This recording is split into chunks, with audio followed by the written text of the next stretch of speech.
Hello everyone, welcome back to another episode of Gaming the System, the podcast where three intersectional feminists examine gaming and games through a feminist lens. Today I'm your host Alex and I'm joined by Matt.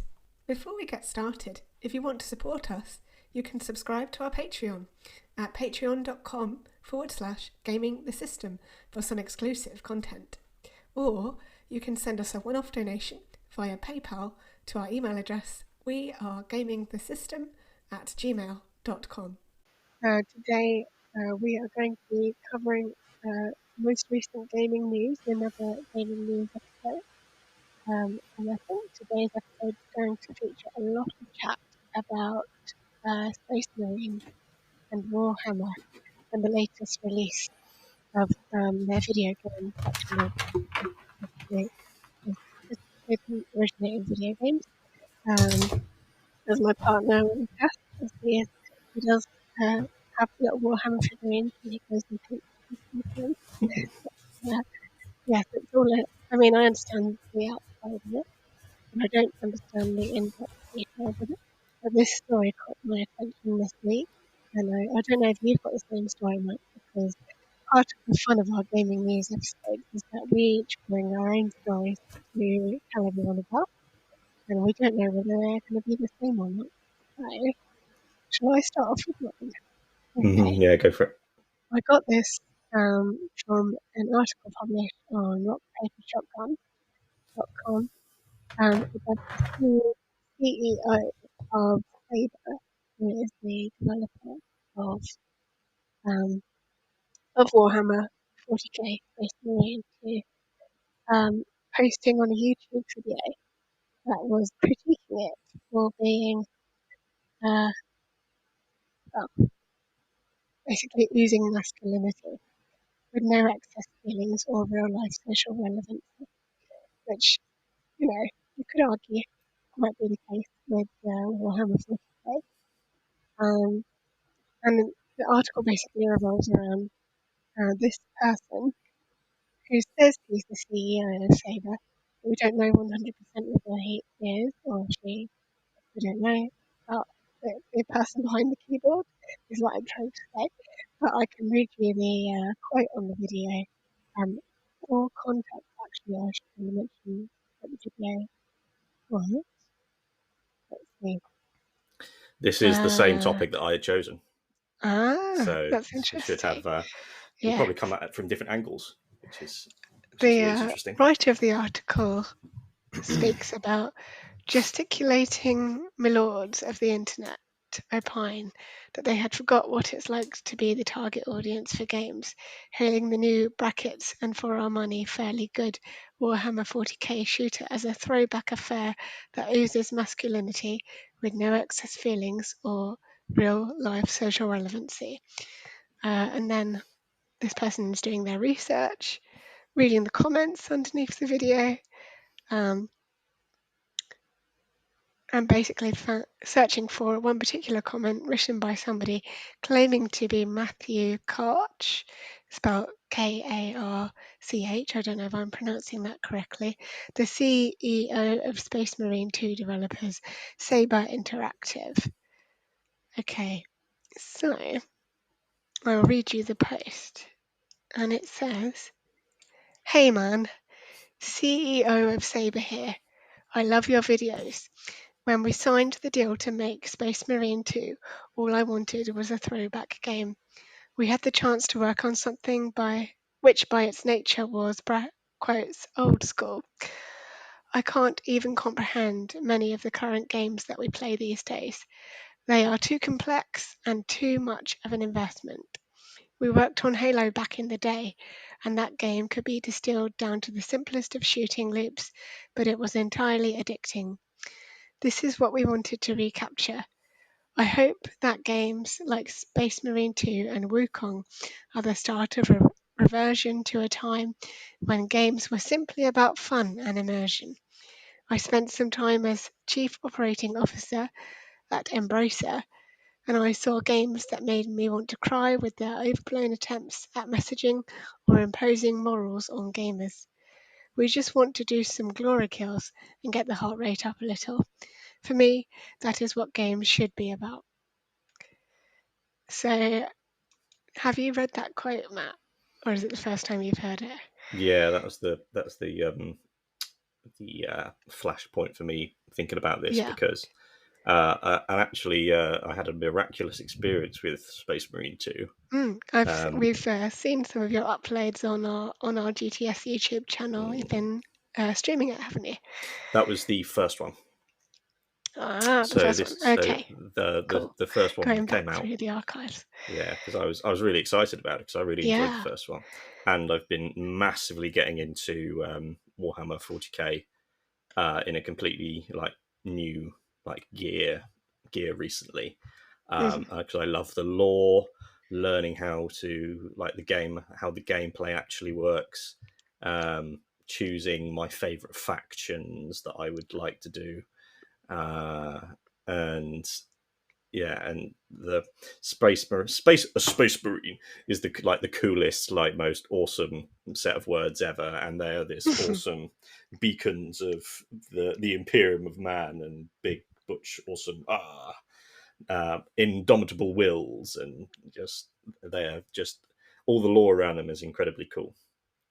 And in the first one, it's so interesting, because what this comes down to for me is masculinity, and what true the versions of masculinity that there are, right? Because in the original one, I'll tell you my miracle first. So I one of my favorite factions are the Tyranids, which are the aliens, and so I was really excited to fight swarms of them. And I started playing it, and I played it for 3 hours, and it was awful. Oh, It was okay. dreadful. It was really it looked good to a certain Yeah. extent. The combat was okay. Some of the elements of it was really cool, but the absolute worst part of it, which I couldn't get past, and I watching the Angry Joe show stream it for 30 hours as well. The writing of these men is the most like humiliating and embarrassing version of masculinity possible, because been reading there's a thing called the Black Library, which is all of the hundreds of novels that have been written um, in the Warhammer 40K universe. And the Space Marines are meant to be, uh, with every legion, there are 20 legions, I think, and all of them are very, very different sort of legion personalities. But one thing that is important, especially in the Ultramarines, which is the ones in the Space Marine games, is that they are warrior scholars. They are not just blunt instruments of war. They think, they feel, they have depth to them. They are not just killing machines. And in this, literally every word that comes out of their mouth is, we're going here. We have to. The worst thing is they speak with the same cadence all the time, because we Oh, have to get to where the Tyranid Hive Fleet is, brother.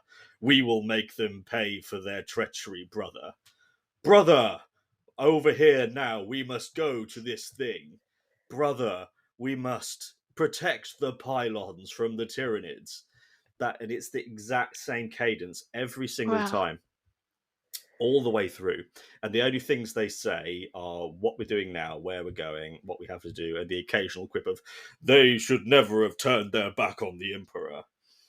And anyone who looks at this and think, oh yes, that's what masculinity is the it's the worst possible kind of masculinity to try and emulate, Mm.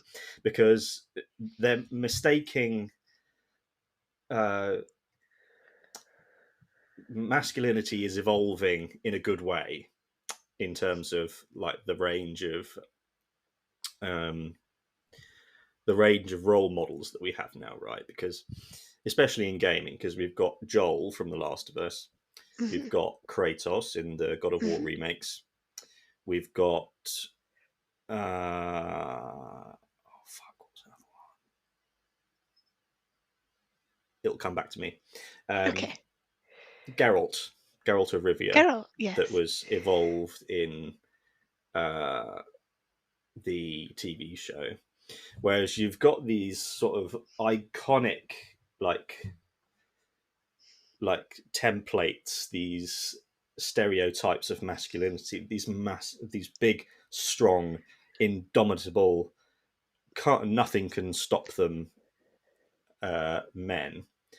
But they also they it's not that they don't have emotions, it's that they feel extremely deeply, and don't they aren't as sophisticated in expressing those feelings.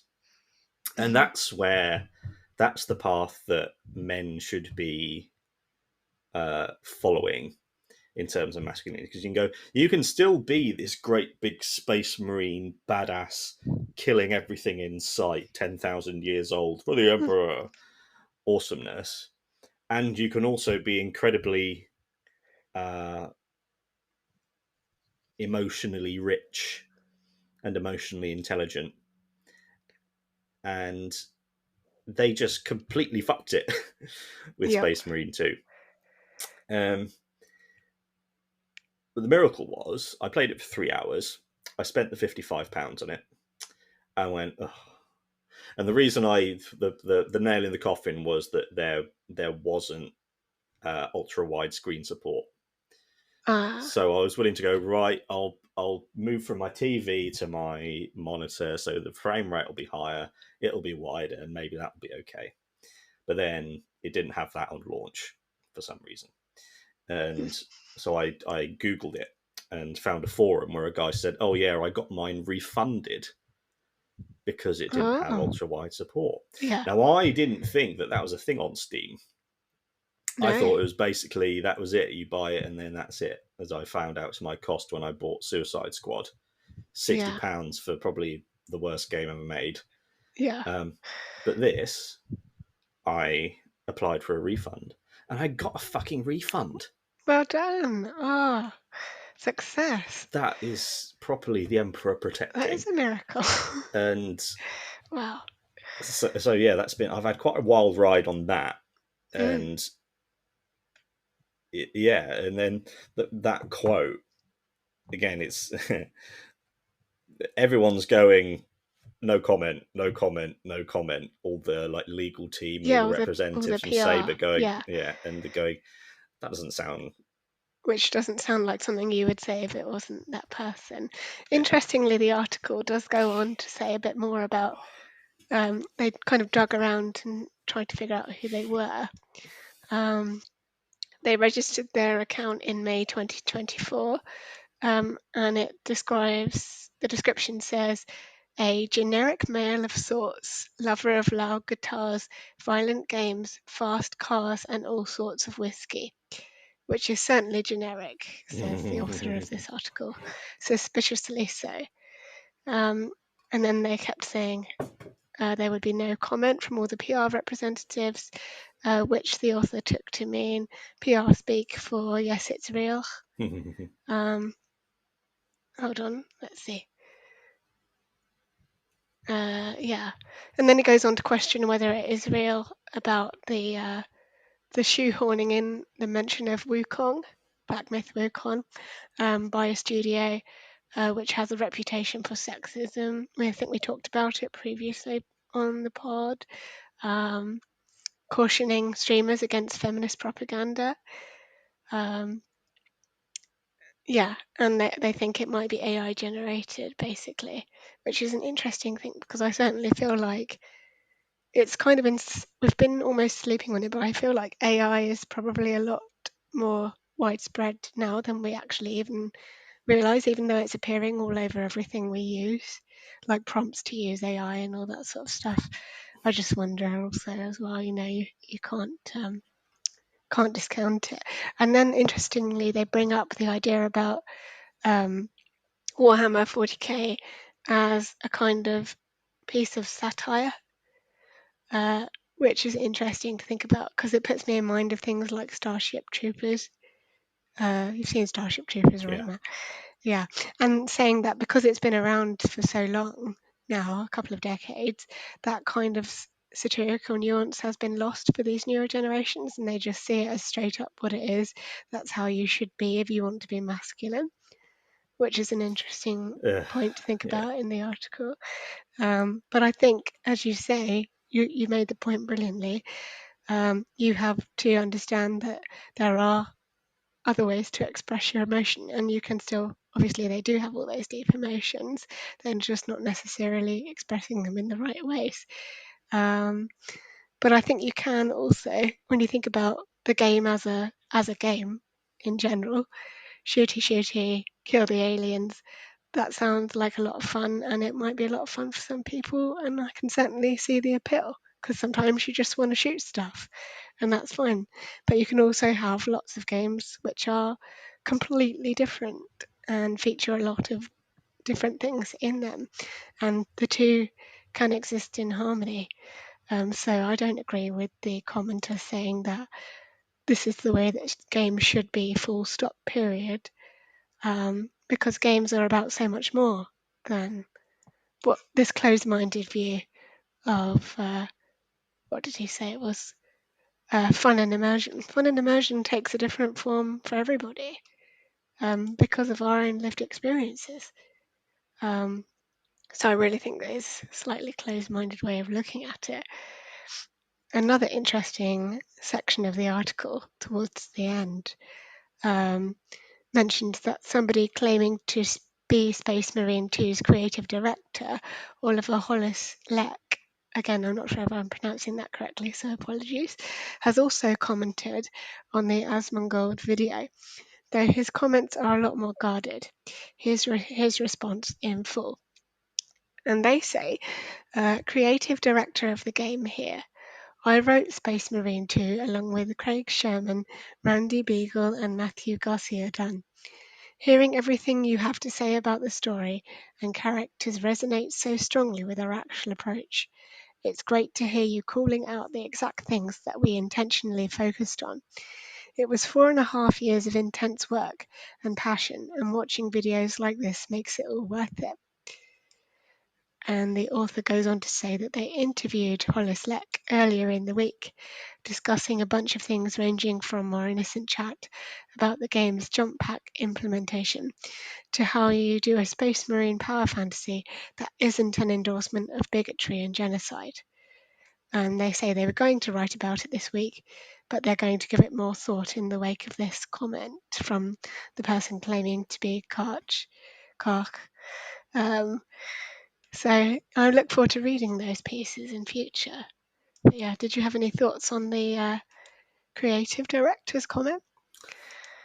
It's again the there is the off chance that these are bots, Yeah. but there's also they have the theme of like the coded language of like these kinds of people and going, oh, Mm, say bad to the woke mob, and that just means their very restrictive view of the way that life should be. mm, And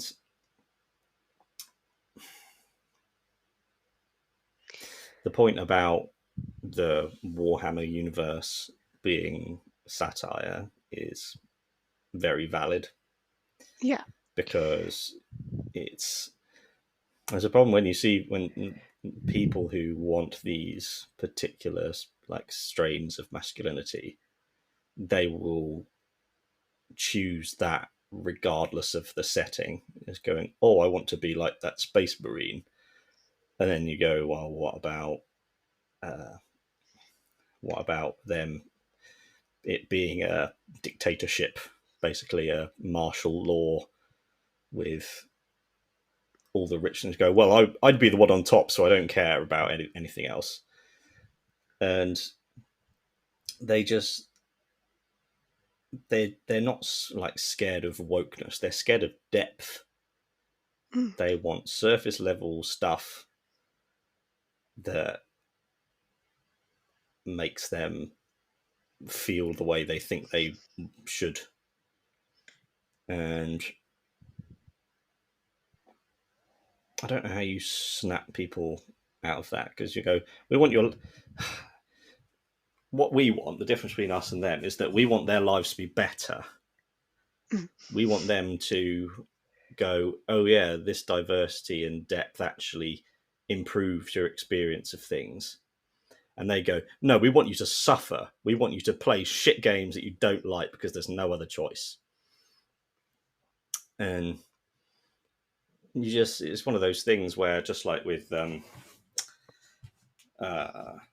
how I think you save the world from just people detached from reality and people who are full of hate and violence, is you need to ignore them, mitigate the damage they can do, and improve their lives. Because if you raise someone's wages, that'll help them chill out. If you increase their holiday time, move them down to a 4-day work week, work from home, all these things that you can implement into someone else's life, you go, all right, you can calm down now. And Yeah, I don't know if I was reading it wrong, but it sounded like the creative director was kind of siding with the criticism of the masculinity on show. But yeah, I don't know. I might need to read it again. But yeah. it's certainly interesting. And I definitely think it's worth questioning whether either are real, given our recent episode on disability advocate who turned out not to be real. Not that I'm going to start suspecting everything, but yeah, we've had lots of episodes on AI as well, and I really think it's bleeding its way into everywhere, perhaps without us realizing. I don't want to sound like I've got a tinfoil hat on, but I'm beginning to see it more and more. So my yeah, guess with so 2 games recently, the Modern Warfare 3 campaign is the worst. Like, again, goes on the list of the worst things ever mm, made. And yeah, it really, so what they did was they've got the, normally they'll make a campaign, which is a campaign that you go through, and then the multiplayer is separate. But what Modern Warfare does now is they've got their Warzone game, which is this massive map of a huge, like, city, and the outskirts of that as well, which you just drop people in and you do missions through that.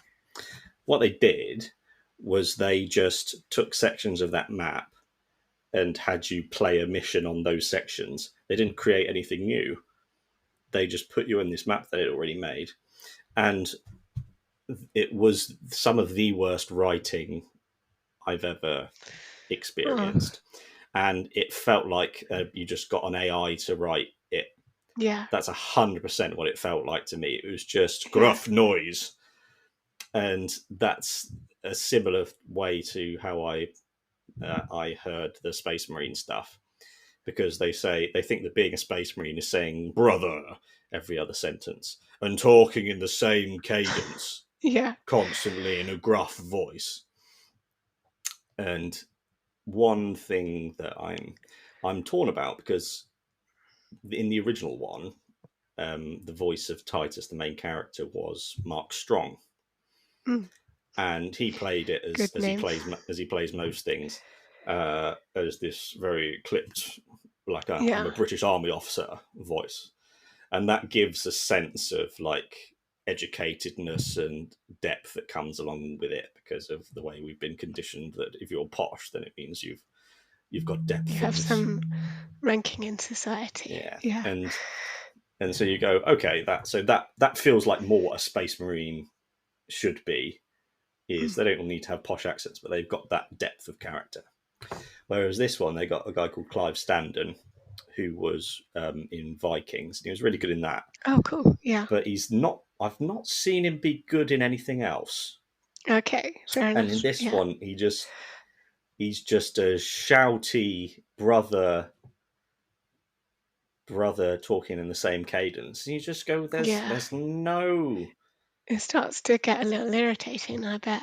It just feels lazy, doesn't it? Yeah. You know? I Yeah. just think with writing, writing's one of those tricky things because I've said that if you've finished writing a book, then you're a good writer, and I really believe that because finishing any kind of artistic endeavor is the hardest thing because anyone can write a little bit. But then stuff like game writing and movie writing is it's the words people say are the most important things, and some people just aren't very good at writing interesting words. No.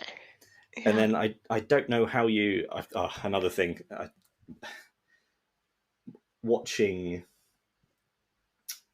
certain Warhammer players, there are Mm. there are people who you go right. They think about it a lot, and then Go they in and implement that yeah. thinking, and then that leads to them being a good player.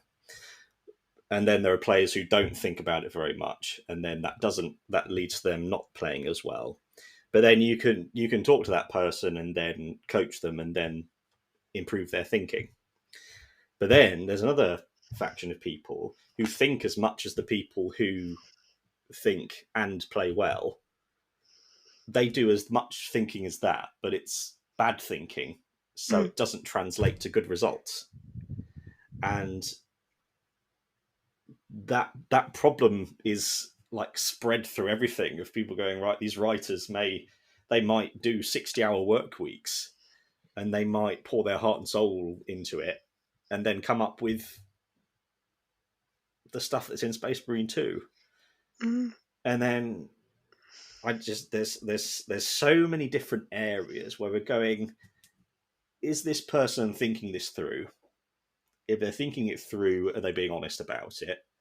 Which the people saying no comment about these messages going, well, if you didn't believe these things, you would just go, oh yeah, it's just a fun It's game nothing. that we enjoyed Yeah. making and Yeah.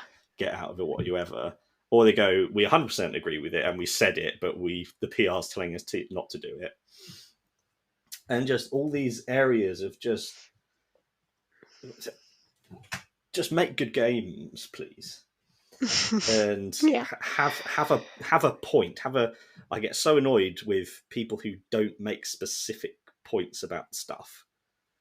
Of going, well, why don't you like the game? I go, the writing's dreadful, the acting's dreadful. It looks good. The gameplay can be good, and I could go on to a long list of things of my reasoning of why it's not very good. But Mm. then when someone comes in and goes, "Oh, there's too much wokeness, there's too much diversity, there's too much this, that, and the other," and you just go, "You don't. What are you talking about?" Mm. And You wonder what they're trying to hold on to, really. I think it's kind of like all nostalgia. We get that warm, fuzzy feeling with it because it reminds us of a time when like life was easier. I want to say, but yeah, yeah, but it's not necessarily that like straightforward. But like armchair psychologist aside, I think that might be a little bit of what's going on here, and that people feel out of control when they feel like other people are taking more away from them. But in fact, we're just trying to level the playing field, aren't we? yeah. It's a bit like Because not everyone's had the same representation or exposure in different areas of life, and we should all have as much representation and exposure as we're able to. Shouldn't be shutting people out of society. it's Um, like a make yeah, gaming great again yeah, yeah, thing, basically, yeah, which is yeah, it's just a the problem with it is mm, it's a fantasy. It's yeah, a thing that has never existed, and it's a thing that yeah, can't exist. And so it sets up a perpetual culture war because they can't win because there isn't a victory. They can no, only do damage. yeah, And You know, while you were talking about gruff male voices, it actually reminded me of For Honor. Did you ever play For Honor? Yeah. Yeah, and how like weirdly American the accent was for the character that you were playing. I think I played a Viking.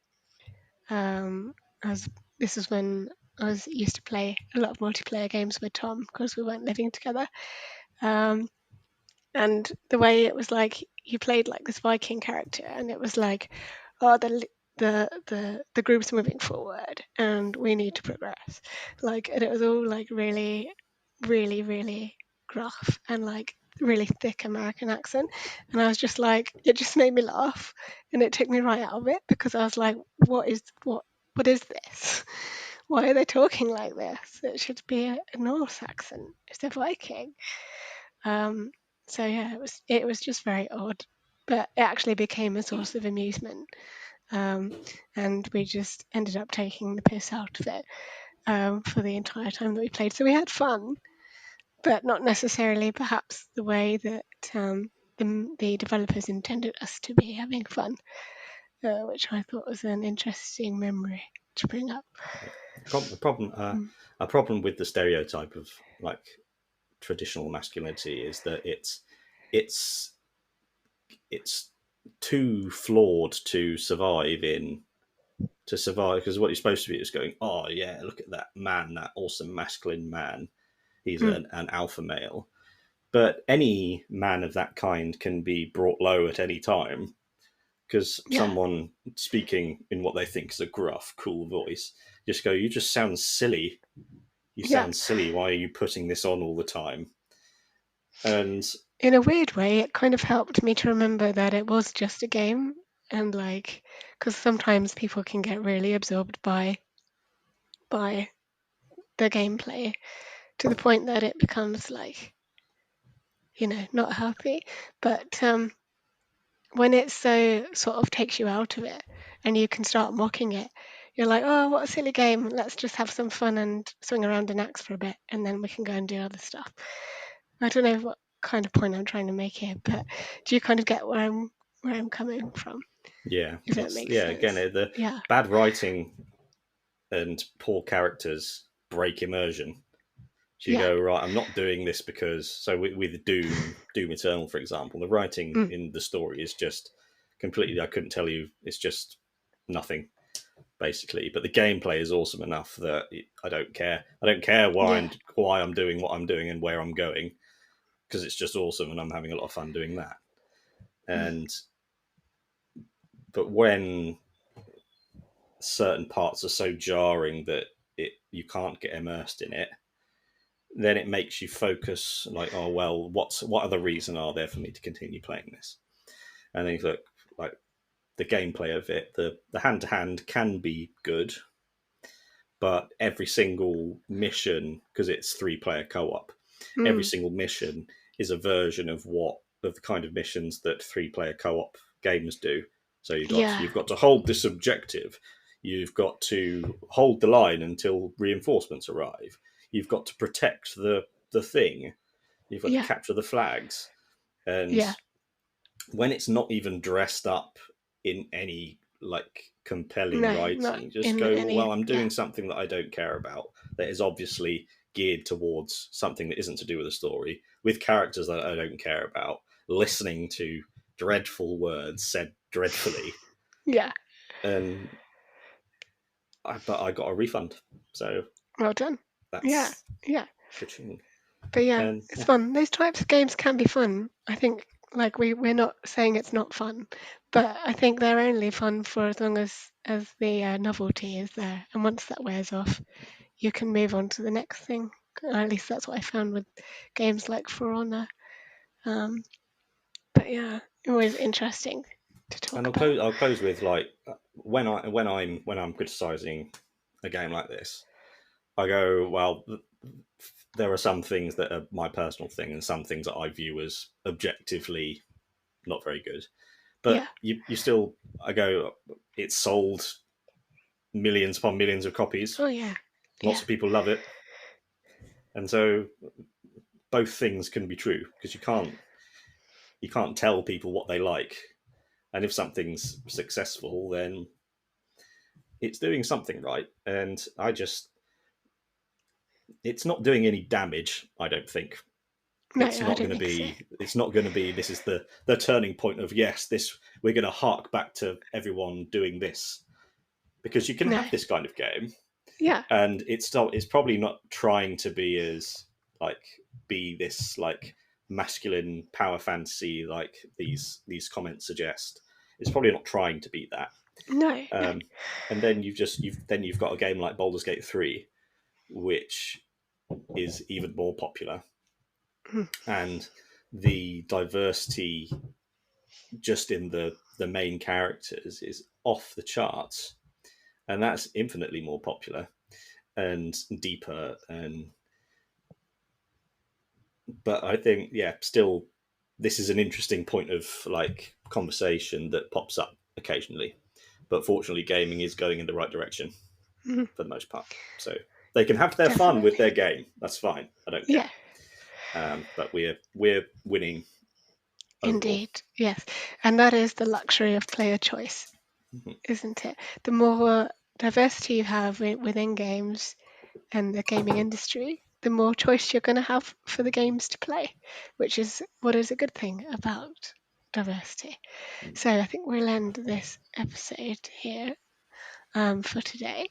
And thank you for joining us. Thank you for listening and watching. Do share it with your friends if you think they could do with a listen. And if you have anything to say on this story, comment, share it, like, subscribe, all that jazz. And we'll see you again soon. Thank you. Bye bye.